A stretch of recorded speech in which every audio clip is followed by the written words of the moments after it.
obviously have your pulse on your consumers and what they like and what they're doing, and you see their conversations in social media. Are you using and ingesting that information into, okay, here's what we might want to do with our next philanthropy that we might want to partner with, or here's what we might want to do with the next color trend or design trend? Yeah, I mean, I think for us, we have an amazing product designer. She actually came from Forever 21, very skilled, understands her demographic, understands the price point.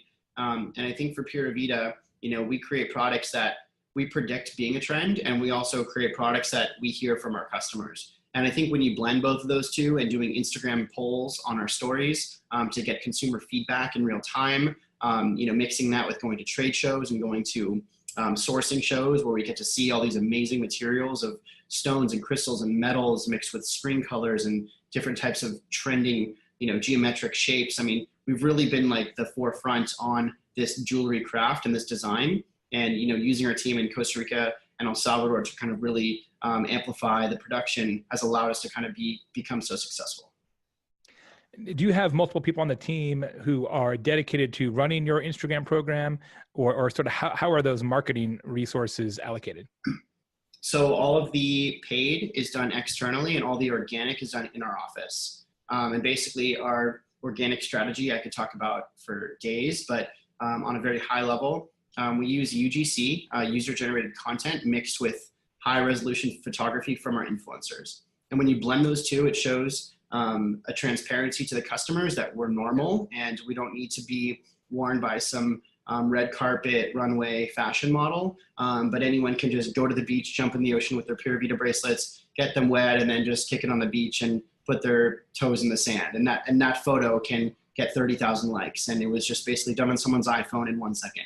So we mix that with working with influencers who are professional photographers, professional models. We send them on trips around the world with photographers. We document their experience, and we bring that story back to Instagram. On the UGC side, is that called for in terms of, hey, this month's photo contest, win product, et cetera, or is it just organic, natural submissions from your customers?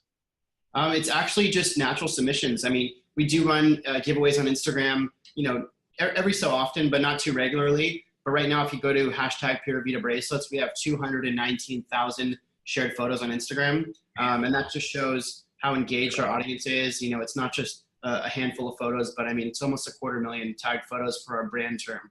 We post on Instagram at 10 a.m., 2 p.m., and 6 p.m. We've been doing that for about 2 or 3 years now.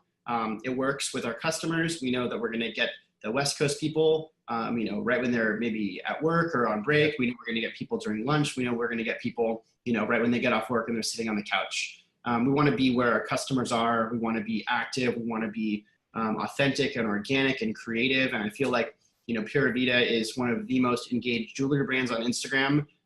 Get even more likes and comments than brands triple our size that are publicly traded or massive corporations. So I think that our bootstrap approach and us continuing to be innovative has really allowed us to kind of grow through Instagram more than most brands have. Griffin, talk a little bit about how you work with these influencers. I noticed when I was visiting your site a few days ago, Haley of Dreaming Out Cloud, who has a huge follow presence on Instagram, also is one of your kind of official ambassadors or influencers. You have products that are named for her and vice versa. Talk to you about how you kind of find these new influencers, how you work with them, and then how you bring them into the fold. Yeah, I mean, I think working with influencers, you have to find people that can tell your brand story better than you can. And all they do all day is they travel, they take photos, they're creative, they make videos where, me and my business partner, we're sitting behind a computer most of the week, So I think you got to understand that there's people on Instagram that are so creative and they're so skilled at what they do. And if you could find people that you think are the perfect ambassador, the perfect look for your brand, then shoot them an email, send them a DM and compliment them for their work. Become friends with them and tell them that, you would love if they would be part of your brand. And the next time they're hiking a huge cliff in Kauai, that they put bracelets and rings in their backpack, or the next time that you have a trip planned to go to Bali with some other influencers, invite that one on board and create this family and create this network of relationships of people that when they talk about, how Instagram has affected them, they're going to talk about Pura Vida.